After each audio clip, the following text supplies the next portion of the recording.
Dorset can tonight reveal the true extent of germ warfare tests carried out in the southwest. Government documents show much of North and South Devon and parts of Somerset were used for experiments similar to those conducted off the Dorset coast during the 1960s.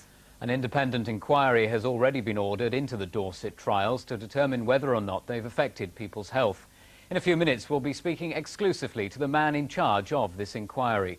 But first, our environment correspondent Simon Hall has this special report, which includes film of the trials never previously seen on television. The germ warfare trials carried out in the 1960s and 70s were highly secret. This previously unreleased film of the experiments as they happened.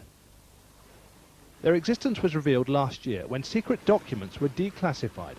They were thought to be carried out mainly in Dorset. A spotlight investigation has, though, discovered they were far more widespread than was previously thought. Other trials tested how the germs would survive in different conditions in different areas.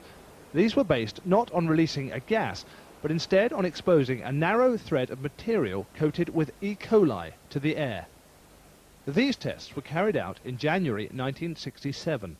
The threads were exposed first from a ship just off Ilfracombe, then on 5 other sites running through Somerset down to the sea off Dorset. I think people, when they come to hear of this, will be concerned. For instance, I was in my 20s at this time, in the 60s, and I was just getting married, starting up a family.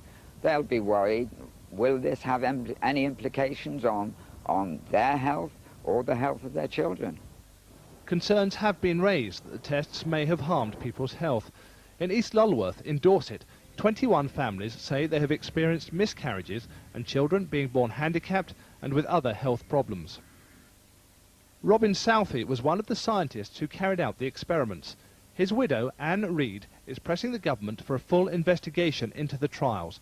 For Robin Southey died at the age of 33 from a rare disease which led to a perforated stomach. His immune system was said to be almost ineffective. The couple had 2 sons. One died at 17 from a brain tumour, the other suffers serious health problems. Their daughter is healthy. I was devastated. We had 3 little children, and with hindsight there were questions I should have asked. But what else do you do when you've got 3 little children waiting at home and you have to go home and say, sorry, Daddy isn't coming home, he isn't better. And our lives were turned upside down. The government has always maintained the trials were safe. It says the germs used were naturally occurring and were treated to make sure they could not be harmful. It's a view supported by many experts. Well, health experts with the authority are looking all the time at the community and its health, and we've seen no evidence to date to identify any clusters of leukemia, any unusual health conditions which some people have said have been associated with these tests. The experiments were carried out at the height of the Cold War. They were designed to assess Britain's vulnerability to a biological attack and to work on methods of defence. The fear, though, is whether some of the people the trials were intended to protect may in fact have been harmed by them. That's a question that should be answered within the next year. The government has said an independent safety review of the experiments will be carried out by a leading microbiologist. We've been told today that the man leading that independent inquiry into the germ warfare trials is Professor Brian Spratt, who's a microbiologist at Oxford University. Earlier, I asked him if he could reassure people that the inquiry would really have the muscle and the will to get to the truth. Well, I believe so. I'm an independent academic microbiologist. I have no links with the Ministry of Defence. I wasn't chosen by the Ministry of Defence, so I think my independence is assured.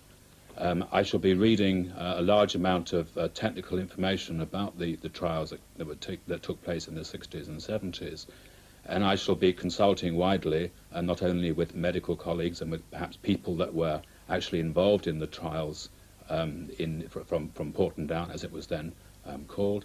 I shall also be asking for written presentations from people in the south of England that want to give me presentations. I shall be coming down to the south of England and talking to anybody who wants to talk to me. So I hope it'll be a wide-ranging and open and fair analysis of the safety issues of those trials. Now, secrecy and delays with information have prompted much concern in the past. How swift and how open can this inquiry now be?